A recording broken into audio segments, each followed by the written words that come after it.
માર્યું એને હું માર્યું કોઈને કીધું જ નહીં ક્યાંય.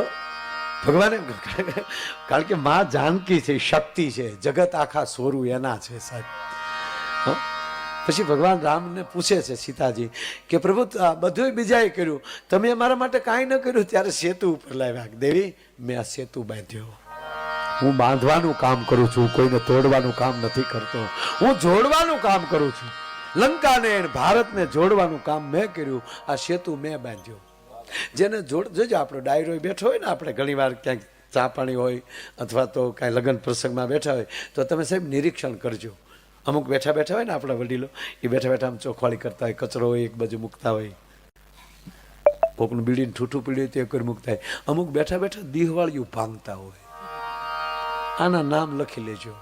આને કોઈ દી સમાધાનમાં ન લઈ જતા, એને તોડતા જ આવડે. અંદરથી બેઠો હળિયું ભાંગતો હોય, બીડીઓને ઠૂઠા તોડતો હોય બેઠો બેઠો. હખનો તો બે યાર, કારણ કે વૃત્તિ જેની તોડવાની હોય એ કોઈને જોડી ન શકે, પણ જેની અંદર જ જોડવાના વિચાર હોય. ભગવાન રામ માં જાનકીને કહે છે કે મેં સેતુ બાંધ્યો. રામ માં જાનકીને કહે છે કે મેં સેતુ બાંધ્યો.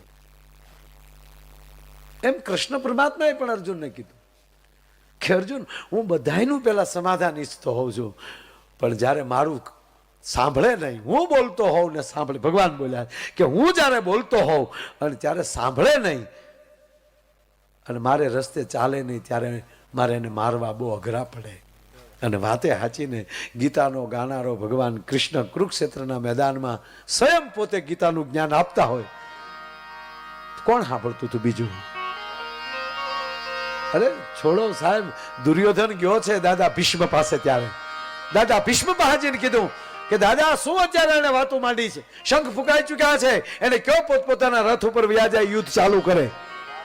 અને ત્યારે દાદો ભીષ્મ બોલ્યા છે કે દુર્યોધન, તું તારા રથ ઉપર વયો જા, નહીતર હું અર્જુનની રાહ નહીં જોઉં. વયો જા તારા રથ ઉપર. અને હવે ભીષ્મ અફસોસ કરે છે, હે બ્રહ્મા, હે વિધાતા, તે મને ગંગેવ બનાવ્યો, એની કરતા કુંતે કેમ ન બનાવ્યો?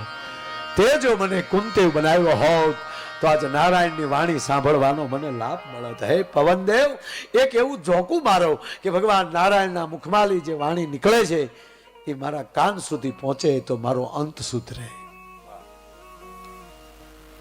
પછી તો યુદ્ધની તૈયારી થાય છે. અને એટલું નહીં સાહેબ, અર્જુનને રથ પાછો લઈ લીધો, શંખ વાગી ગયા,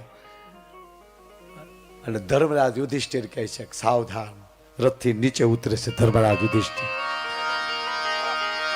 એ ડગલા માંડતા માંડતા સાહેબ ગુરુના રથ સામે, ગુરુ દ્રોણના રથ સામે આવી અને ધર્મરાજ યુધિષ્ઠિર હાથ જોડીને એટલું કહે છે, ગુરુજી, તમે જે હાથમાં ધનુષ બાણ પકડતા શીખવાડ્યા છે, આજે અમે તમારી સામે રહ્યા છીએ, ગુરુજી મને આશીર્વાદ આપો. દ્રોણના મોઢામાં શબ્દ નીકળ્યો, વિજય ભાવ તો તમારો વિજય હો. ત્યાં કૃપાચાર્ય પાસે જાય, એ શબ્દ મળ્યો, તમારો વિજય હો.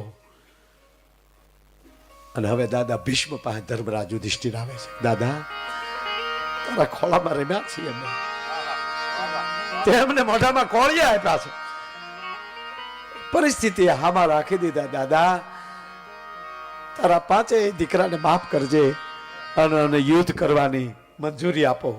અને દાદા ભીષ્મના શબ્દમાં મોઢામાં શબ્દ નીકળ્યા, ધર્મરાજ યુધિષ્ઠિર વિજય ભવ. આ ત્રણેયના મોઢામાં વિજય શબ્દ નીકળ્યો અને ફરીવાર દુર્યોધન કૂદ્યો છે કે મારા પક્ષમાં લઈ અને મારા દુશ્મનોને કહો છો વિજય. અને ત્યારે દાદા ભીષ્મ બોલ્યા છે કે તું ચૂકી ગયો,